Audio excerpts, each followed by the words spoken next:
तो भाई लोग आज हम पढ़ने वाले हैं क्लास 12th का गद्य खंड का चैप्टर नंबर कौन सा। तो चैप्टर 11। ठीक है, चैप्टर का क्या नाम है? तो हंसते हुए मेरा अकेलापन। हंसते हुए मेरा अकेलापन, जिसके लेखक कौन है? जिसके लेखक है हमारे मलियर साहब। ठीक है, मलियर जी है। तो बस इसी चैप्टर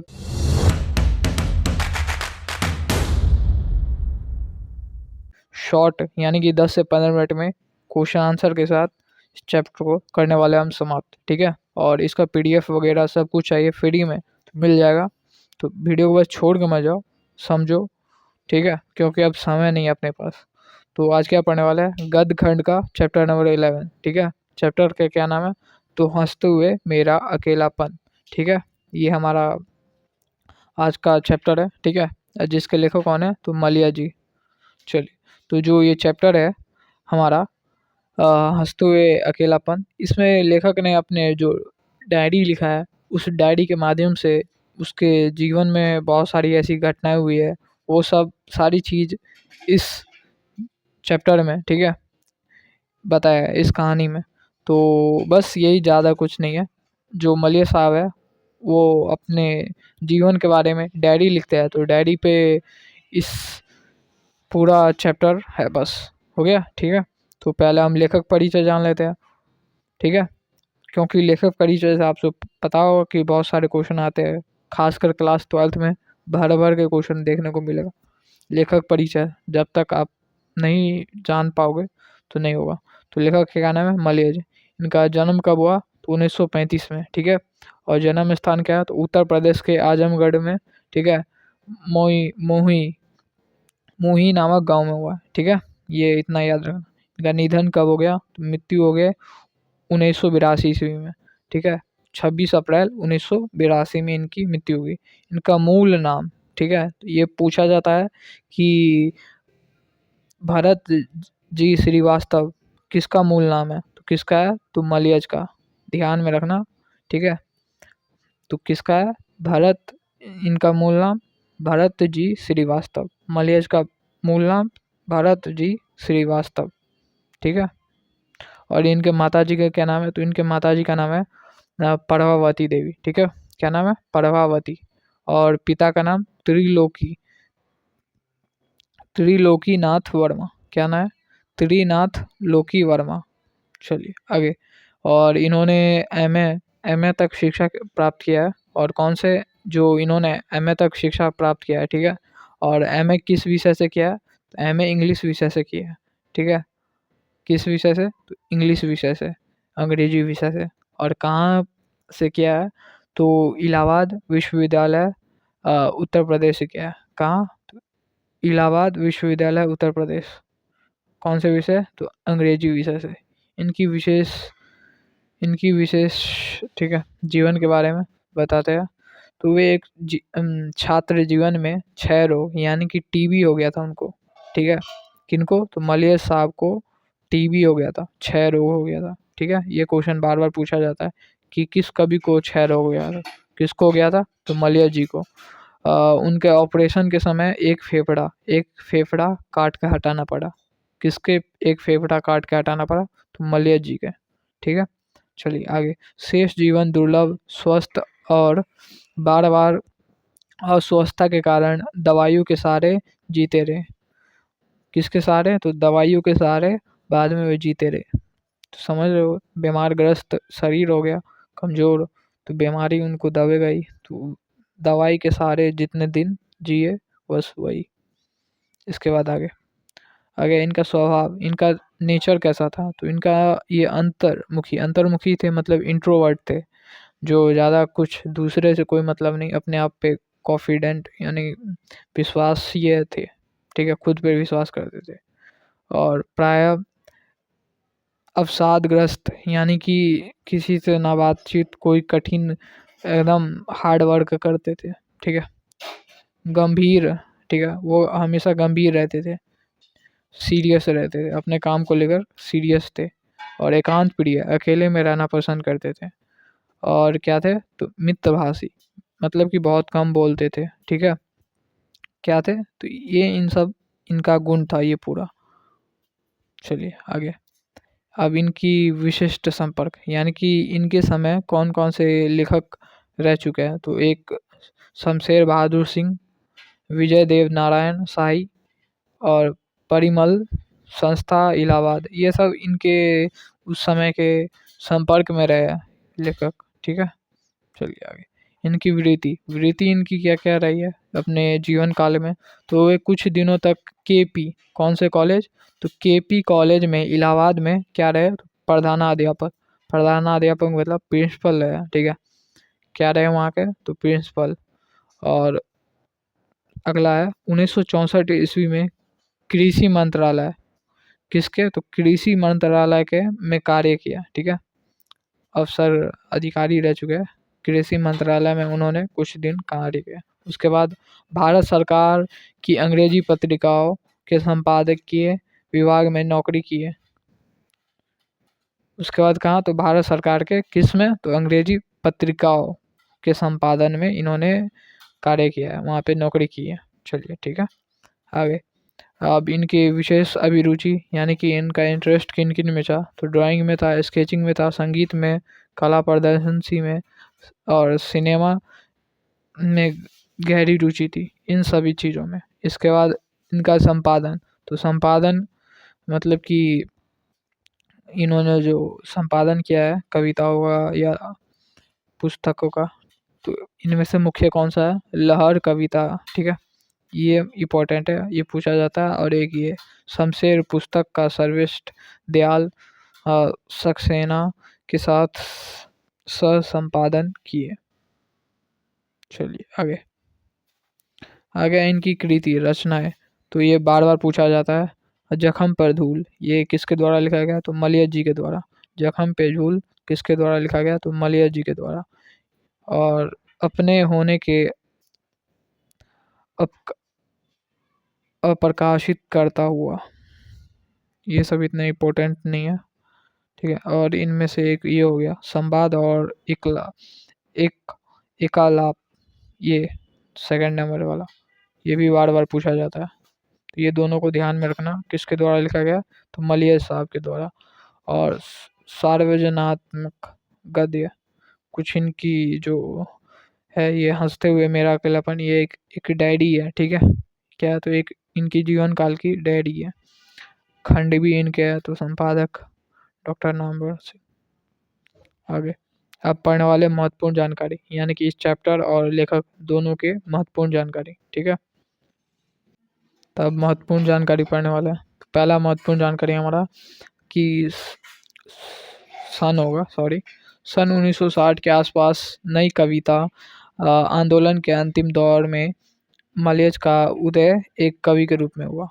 ठीक है, ये इतना इम्पोर्टेंट नहीं है। उसके बाद सेकंड नंबर में वे 8वें शतक में हिंदी आलोचना को कई भाषा इन तकनीक नई तकनीक नई पद्धतियाँ प्रदान की है।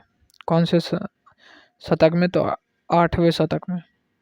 इसके बाद है आगे, मलियज की डायरी कविता सी प्रतीत होती है। तो जो ये मलियज साहब की डायरी है वो एक कविता के जैसा लगता है। ठीक है, किसकी तरह, तो कविता की तरह। चलिए आगे। उनको एक साहित्यकार के आत्मनिर्माण का प्रमाणीय दस्तावेज माना जाता है।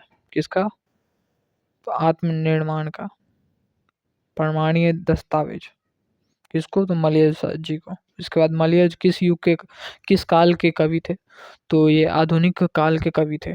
ठीक है, चलिए आगे।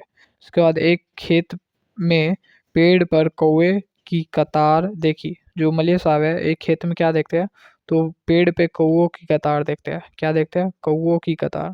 चलिए, ये ऑब्जेक्टिव पूछा जाता है, तो बस ध्यान में रखना, ये नहीं कि छोड़ देना, इग्नोर नहीं करना है। सारे जो ये महत्वपूर्ण इंपॉर्टेंट पॉइंट है जहाँ से आपको ऑब्जेक्टिव सब्जेक्टिव दोनों देखने को मिलते हैं। लेखक के अनुसार सुरक्षा सूरज की रोशनी में है। तो लेखक के अनुसार सुरक्षा कहाँ है, ये भी ऑब्जेक्टिव पूछा जाता है। किसके में, तो सूरज की रोशनी में। किस में है, तो सूरज की रोशनी में। मलियज ने डायरी, जो मलियज जी है हमारे कवि, वो कितने वर्षों तक, तो 32 वर्षों तक इन्होंने डायरी लिखी है। कितने वर्षों तक, तो 32 वर्षों तक। सारे इम्पोर्टेंट है। डायरी लेखन में मलयज ने ठहरता हुआ जंगल के बारे में बताया। तो किसके बारे में बताया? ठहरता हुआ जंगल। अभी जो ऑब्जेक्टिव कराऊंगा मैं वो आप सभी को देखने को मिलेगा कि उसमें ये सारे क्वेश्चन आपको मिलेगा, ठीक है, सारे क्वेश्चन। इसके बाद अगले पॉइंट है, लेखक के अनुसार चुनौतियों को ही झेलने में ही सुरक्षा है। तो जो आपके जीवन में जो भी कठिनाइयाँ आती है उसको झेलना, उसका साहस करना ही सुरक्षा है, ठीक है, ये कहते हैं हमारे लेखक का कहना है। रचने और भोगने का रिश्ता कैसा है? तो द्वंद्वात्मक, ठीक है, कैसा है? द्वंद्वात्मक। जो जैसा करेगा वैसा ही भोगेगा, इस वाक्य का अर्थ है, ठीक है। चलिए आगे। सत्य कथन, रचा हुआ यथार्थ भोगे हुए यथार्थ से अलग होता है। जो आप रचते हैं वो भोगे हुए यथार्थ से अलग होता है, ठीक है। चलिए आगे। यानी कि जो आप करते हैं वही आपके साथ होता है, बस दूसरे रूप में। मलेज का कथन, मलेज जी का कथन क्या है? तो हर आदमी उस संसार को रचता है, यानी कि उस जीवन को रचता है जिसमें वह जीता है और भोगता है। तो ये किसका कथन है? ये हमारे मलय जी का कथन है कि हर आदमी उस संसार को जीता है जिसमें वह रचता है, जिसमें वह जीता है और भोगता है, ठीक है। मलय जी का कथन है। आगे मलय जी का कथन, और भी 2-3 कथन है इम्पोर्टेंट ये सारे।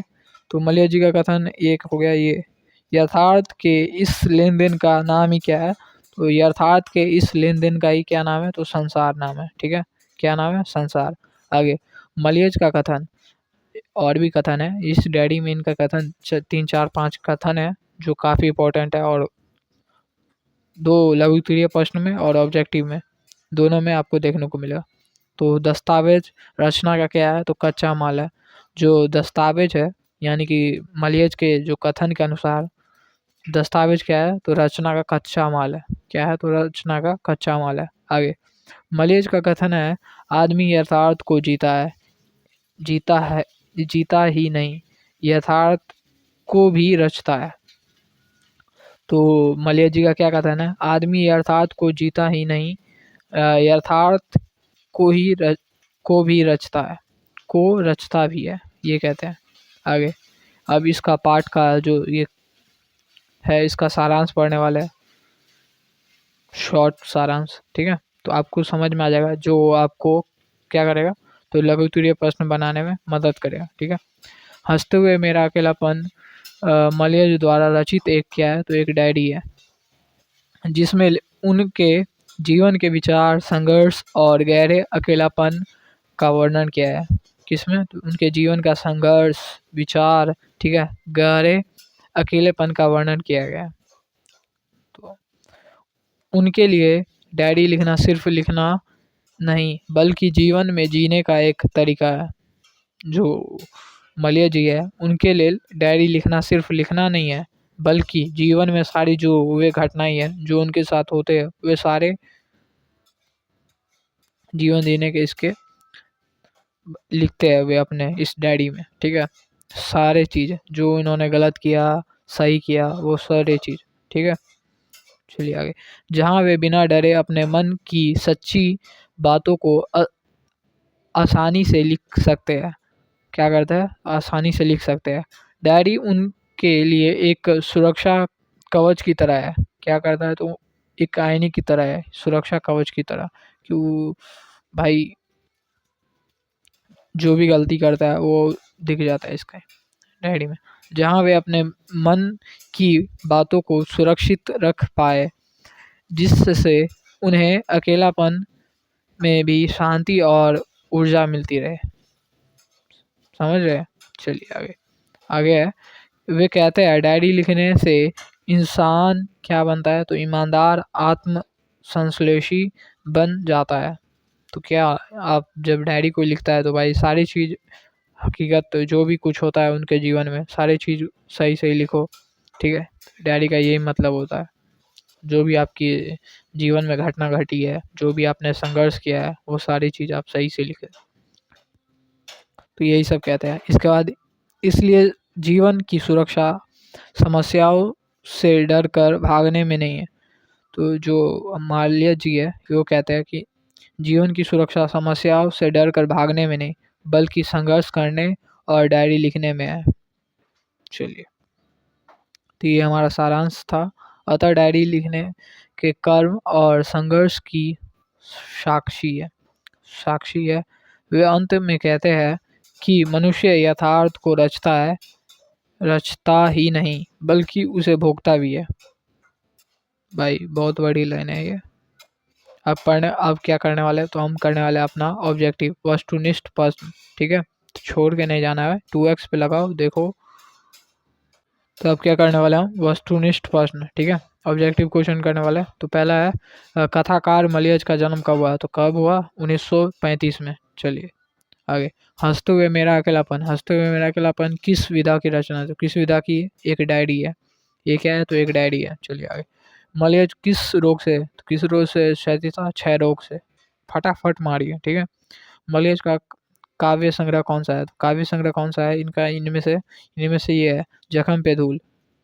ठीक है, याद रखना किसके द्वारा लिखा गया, तो मलियज जी के द्वारा। आगे, एक खेत में पेड़ पर किसकी कतार देखी थी। जो मलियज जी है वो खेत में किसकी कतार देखते हैं, तो कौवों की। किसकी, कौवों की। चलिए आगे, लेखक के अनुसार सुरक्षा कहाँ है, तो कहाँ है, सूरज की रोशनी में। सूरज की रोशनी में। आगे, मलियज ने डायरी कितने वर्षों तक लिखी, कितने वर्षों तक, 32 वर्षों तक। ठीक है, कितने वर्षों तक, 32 वर्षों तक। चलिए आगे, डायरी लेखन में मलियज ने क्या बताया, तो क्या बताया, किसके बारे में बताया, तो ठहरता हुआ जंगल। ठीक है, इसके बारे में इन्होंने बताया, ठहरता हुआ जंगल। आगे, हंसते हुए मेरा अकेलापन के लेखक कौन है, तो कौन है, मलिया जी। कौन है, मलिया जी। चलिए आगे, डायरी विधा से संबंधित रचना है, कौन है, तो हंसते हुए मेरा अकेलापन। हंसते हुए मेरा अकेलापन मलियज किसकी रचना नहीं है, मलियज की रचना नहीं है, तो कौन है, ये भी है सर्दियों का, ये भी है ना, ये नहीं है, कौन सा नहीं है, तो बकलम खुद नहीं है। ठीक है, और वो सब है सारे, तो बस ध्यान में रखना। और हीरो ने बनना है कि सारे क्वेश्चन लगाना है, जो आपको कंफर्म पता हो वही क्वेश्चन लगाना है। मलेज का पूरा नाम है, मलेज का पूरा नाम क्या है, तो भरत जी श्रीवास्तव। भरत जी श्रीवास्तव। आगे, निम्नलिखित में कौन रचना मलेज की है, तो कौन सी रचना मलेज की है, ये संवाद और एकालाप। ठीक है, एकालाप। आगे, सुरक्षा कहाँ होती है, तो सुरक्षा कहाँ होती है, चुनौतियों को झेलने में। ऑप्शन अनुसार सूरज की रोशनी में रहेगा तो सूरज की रोशनी में देंगे, ये नहीं रहेगा तो किस में देंगे, चुनौतियों को झेलने में, ये दोनों में। ठीक है, ये इनका कथन है, कथन से लिया गया है ये क्वेश्चन है। आगे, रचने और भोगने का रिश्ता कैसा होता है, तो कैसा होता है, द्वंद्वात्मक। कैसा होता है, तो जैसी करनी वैसी भरनी, द्वंद्वात्मक। ठीक है, दोनों एक दूसरे से संबंधित है। कौन सा कथन सही है, तो कौन सा कथन, रचा हुआ यथार्थ भोगे हुए यथार्थ से अलग होता है, ये नंबर। ठीक है, और ये सब क्या होगा, गलत होगा। Option A number correct answer है। आगे, हर आदमी उस संसार को रचता है जिसमें वह जीता है और भोगता है, ये कथन किसका है, तो किसका है, हमारे मलय जी का। Option number C. आगे, जख्म पे धूल शीर्षक कविता किसकी रचना है, तो किसकी रचना है, मलय जी की। Option number B. यथार्थ के इस लेन देन का नाम ही संसार है, यह पंक्ति किसके द्वारा लिखी गई है, तो किसके द्वारा, मलियज के द्वारा। ठीक है, और कहाँ से लिया गया, तो हंसते हुए मेरा अकेलापन से। ये सब क्वेश्चन पूछा जाता है ऐसे ही घुमा घुमा के। मलियज की रचना निम्नलिखित में कौन सी है, तो कौन सी है, हंसते हुए मेरा अकेलापन। आगे, दस्तावेज रचना कच्चा माल है, ये पंक्ति किस लेखक के है, तो किसकी है, मलियज की। और कहाँ से ली गई है, तो हंसते हुए मेरा अकेलापन। दस्तावेज क्या है, तो कच्चा माल है, किसकी, रचना की। चलिए आगे, आदमी यथार्थ को जीतता ही नहीं, यथार्थ को रचता भी है, यह कथन किसका है, तो मलय जी का। किसका है, मलय जी का। भर भर के आपको कथन पूछेगा। इसके बाद, निम्नलिखित में कौन मलयज की है, कौन सी रचना मलयज की है, तो कौन सी रचना, संवाद और एकलाप, ये होगा। चलिए, तो ये खत्म होता है हमारा ऑब्जेक्टिव। इसके बाद हम क्या करने वाले हैं, तो अपना हम करने वाले हैं लघु त्रिय प्रश्न। ठीक है, इसके बाद हम क्या करने वाले हैं, तो अपना लघु त्रिय प्रश्न। ठीक है, इसका पीडीएफ हमारे टेलीग्राम में मिल जाएगा, वहाँ पे जाओ, ज्वाइन हो जाओ, सारे PDF जितनी भी है सब फ्री में मिल जाओ। चलिए, डैडी क्या है, तो डैडी क्यों लिखी जाती है, डैडी क्या है, डैडी क्यों लिखी जाती है, ये सब इसी क्वेश्चन आंसर ये है। ठीक है, तो डैडी जीवन में घटित घटनाओं को और भावनाओं को और अनुभवों को लिखने का एक माध्यम है। जो डायरी है वो क्या है, तो एक अपने जीवन में घटित घटनाओं को जो तुमने भोगा है, भावनाओं को, ठीक है, अनुभवों को लिखने का एक माध्यम है। डायरी लिखने से इंसान क्या होता है, तो ईमानदार, विचारशील, अच्छे विचार रखता है और आत्म विश्लेषण यानी आत्मनिर्भर होता है। ठीक है, निर्भर, ये सब होता है। समझ गए, तो ये आंसर है 2 नंबर में, एकदम मस्त आंसर है। चलिए आगे।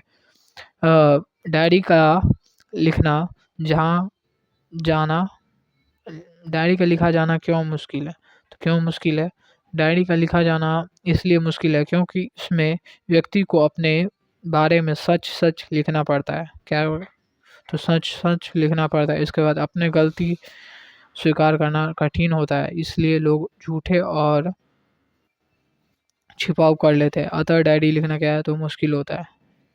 आगे आगे है, धरती का क्षण से क्या आशय है, तो धरती का क्षण का मतलब है इस धरती पर घटने वाली सच्ची घटनाओं और अनुभव। लेखक इस सच्चे घटने और अनुभव को अपनी रचनाओं में लिखकर उसे और सुंदर बनाते हैं। क्या करते हैं, तो और उसे अपनी रचनाओं के माध्यम से सुंदर और बनाते हैं। आगे, किस तारीख की डायरी आपको सबसे प्रभावी लगी है और क्यों, तो मुझे 9 दिसंबर, ये मतलब कि इस क्वेश्चन का आंसर है। ठीक है, चलिए, तो आप इसका PDF डाउनलोड कर लेना, सप्रसंग व्याख्या भी है। चलिए।